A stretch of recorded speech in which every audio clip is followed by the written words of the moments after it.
The 1970s were really my formative years in terms of music, but I'll tell you, the early 80s were pretty memorable too. And 1983, yeah, 40 years ago, gave us a slew of terrific albums.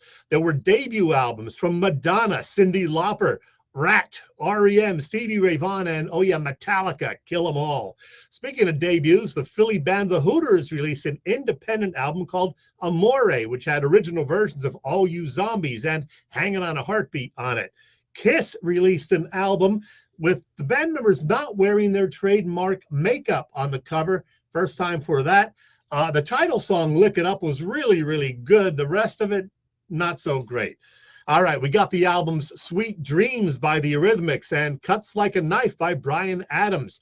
Eric Clapton released Money and Cigarettes. The New York punk rockers The Ramones dropped Subterranean Jungle.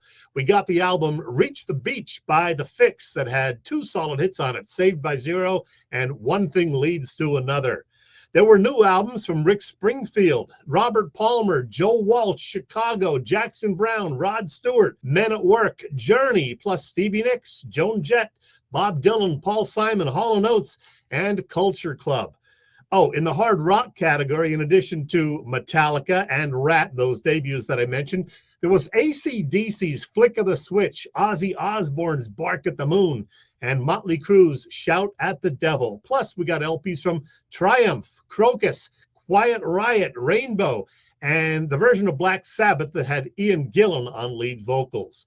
Oh, there were new albums by both Styx and Duran Duran that had hit songs on it that I absolutely despised, I gotta be honest. Mr. Roboto by Styx and The Reflex by Duran Duran. Sorry, not a fan of either of those.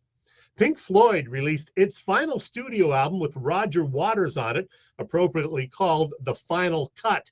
It was a bunch of leftover stuff from The Wall and other previously unreleased junk that probably could have stayed that way, unreleased.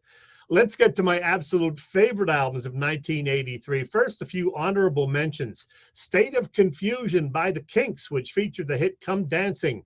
Billy Joel's An Innocent Man. Sports by Huey Lewis and the News, which had several hits on it. Talking Heads, Speaking in Tongues, which featured Burning Down the House.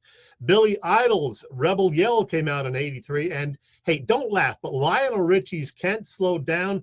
Well, lots of huge hits on there, like Hello, Stuck on You, and of course, the mega hit All Night Long. One more honorable mention that I almost forgot to mention, an underrated album by the Stones, Undercover, which had songs like Undercover of the Night and She Was Hot. Okay, without further ado, my top 10 favorite albums of the year 1983 in reverse order to, build up the suspense. At number 10, something of a comeback album by Yes, 90125, which had the monster hit Owner of a Lonely Heart on it. Number 9, I mentioned this one earlier, the debut album by Cyndi Lauper, She's So Unusual, which had the great tunes Girls Just Want to Have Fun and Time After Time. The Hooters' Eric Bazillion and Rob Hyman, who wrote Time After Time, part of her backing band for that great LP. At number 8, a self-titled album by Genesis that included hits like That's All and Taking It All Too Hard. Now, at number 7, a lot of people would probably have this one higher than where I have it, 7th. War by U2, which had the great songs like Sunday, Bloody Sunday, and New Year's Day on it. Okay, 6th, the final studio album by The Police, Synchronicity. The first 3 songs on side 2 being Every Breath You Take, King of Pain, and Wrapped Around Your Finger. Pretty darn great. Okay, my top 5 from 83. Well, the late, great Ronnie James Dio formed the band Dio and released the terrific album Holy Diver in 83. It featured the hard rock classics Rainbow in the Dark and the title song. Just a terrific album. My number 4 album from that year, out 40 years ago this week, by the way, this one from David Bowie, Let's Dance. It sparked a terrific tour, the Sirius Moonlight Tour. This album included Modern Love, China Girl, and the title song, Let's Dance. Coming in at number 3, a great one from John Mellencamp. On this one, well, Pink Houses and the Authority song, Say No More. Number 2 has to be my favorite ZZ Top album, so darn good. This one, Eliminator. songs like Give Me All Your Lovin', Sharp Dressed Man, Under Pressure, and of course, Legs, all on this one album. What a great album by that little old band from Texas.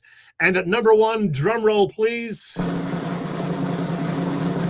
Yeah, Def Leppard's Pyromania, their third studio album. And oh man, it just had a bunch of classic rock staples on it, like Foolin', Rock of Ages, and Photograph. All still sound great all these years later. Yeah, 40 years later, memories of a great year, 1983.